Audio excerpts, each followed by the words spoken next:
Welcome to Donmar TV News Channel. Iginiit naman ng Commission on Election na walang naganap na special treatment para sa mga kandidato ng administrasyon na PDP laban sa huling araw kahapon ng filing ng Certificate of Candidacy.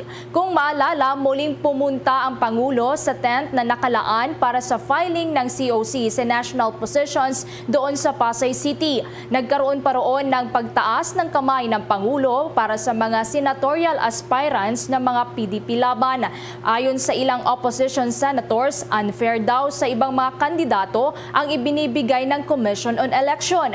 Paliwanag naman ni COMELEC spokesperson Jaime Jimenez, hindi kung tutuusin ay pinalabas pa nila ang ibang mga kasama ng mga senatoriables habang ang pagdami naman ng Presidential Security Group members sa loob ng tent ay bilang pribilehiyo na rin kay Pangulong Rodrigo Duterte upang pangalagaan ang kanyang seguridad sa gitna pa rin yan ng COVID-19 pandemic. Samantala pa, buhos ngayon ang pakikiramay naman sa pagpanaw ni Commission on Human Rights Chairman Attorney Jose Luis Martin Chito Gascon. Ito'y makaraang kumpirmahin ng kanyang kapatid na si Miguel Gascon ang pagpanaw ng dating chairman, CHR chairman. Sinasabing nagpositibo ito sa COVID-19 at hindi niya nakayanan ng kanyang katawan ang epekto ng virus. Itinalaga si Gascon ni dating Pangulong Benigno Noynoy Aquino III noong taong 2015. Ilang malalapit sa opisyal ang agad na nagpaabot ng kalungkutan dahil sa nasabing pangyayari. Sa ngayon, wala pang nailalabas na detalye ang pamilya kung kailan ang libing at kung may mga programang idaraos para sa pagpanaw ni Gascon sa edad na 57. Sa huling araw ng paghahain ng Certificate of Candidacy o COC, isa-isang itinaas ni Pangulong Duterte ang kamay ng mga pambato ng paksyon ni Energy Secretary Alfonso Cusi sa ruling party na PDP laban na sasabak sa pagkasenador. Kabilang na sina dating Department of Public Works and Highways Secretary Mark Villar, Department of Information and Communications Technology Secretary Gregorio Honasan, Department of Agrarian Reform Secretary John Castriciones at Chief Presidential Legal Counsel Salvador Panelo. Ganoon din sina Presidential Anti-Corruption Commission Chairman Greco Belhica, House Deputy Speaker Rodante Marcoleta, broadcaster Ray Langit at aktor na si Robin Padilla. Kasama rin si dating OWA Deputy Administrator Mocha Uson na tatakbo naman sa Kongreso bilang first nominee ng Mothers for Change party list. Ilang re-electionist din ang naisipagpatuloy ang kanilang ikalawang termino sa Senado, gaya ni Senators Juan Miguel Zubiri, Sherwin Gatchalian, Joel Villanueva at Richard Gordon. Naghain din ang mga tatakbo sa ilalim ng senatorial slate ni Vice President Leni Robredo na sina Senator Risa Hontiveros, Laila De Lima, dating Senador Antonio Trillanes IV at dating Ifugao Representative Teddy Baguila. Matapos namang mabigo noong 2019 elections, susubok muli ang half-brothers na sina dating Senador J.V. Ejercito at Jinggoy Estrada, human rights lawyer na si Chel Jokno, Samira Gutok, Bayan Muna Chair Nery Colmenares at Attorney Larry Gadon.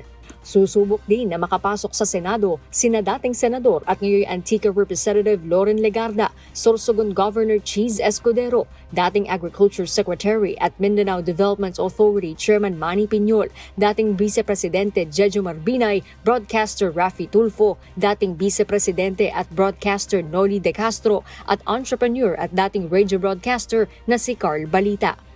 Halos 300 party list representatives naman ang naghain ng kanilang Certificates of Nomination and Acceptance o CONA sa buong 8 araw ng COC filing. Kabilang na riyan ang bagong henerasyon party list sa pangunguna ni Representative Bernadette Herrera.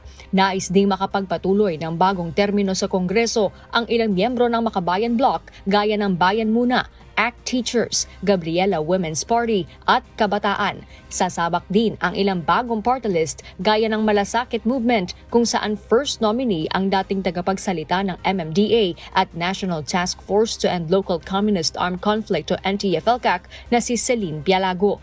Ilang kilalang personalidad din ang gustong pasukin ang mundo ng politika, gaya ng mga aktres na si Nora Honor bilang kinatawan ng National Organization for Responsive Advocacies for the Arts o NORAA at Carla Estrada bilang third nominee ng Tingog Party List.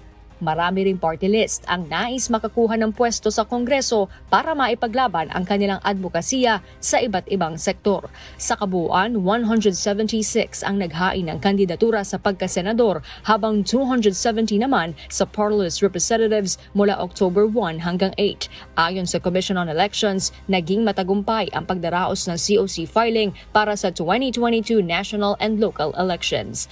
Kung gusto ninyo, wala naman din problema kung gusto ninyong ilagay si Rapi Tulfo sa senador at saka gusto niyo ibalik ang ACT-CIS. Ha? Ito naman ang kanyang agenda. Well, galing sa ABS-CBN. Nawala yun. Nasaan na sila? Kawawa sila. Yun lang yun.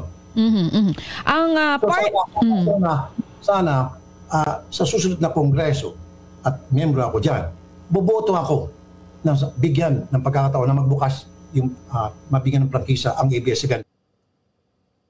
Ano daw? Bibigyan niya ng prangkisa. Annalyn Zuilegar, salamat po. Isipin niyo to ha. Ito, makinig kayo na mabuti. Makinig kayo. The franchise will not start in the Senate. Buti pa si Noli de Castro alam yun. Sinabi niya talaga na basta ako din, bibigyan ko ng franchise ang ABS-CBN. Pero alam kong hindi naman dito magsisimula yan, sabi ni Noli de Castro. Kaya kakausapin ko yung mga congressman kong kaibigan. Isipin nyo ha, eto si Rapi hindi niya alam. Pangalawa,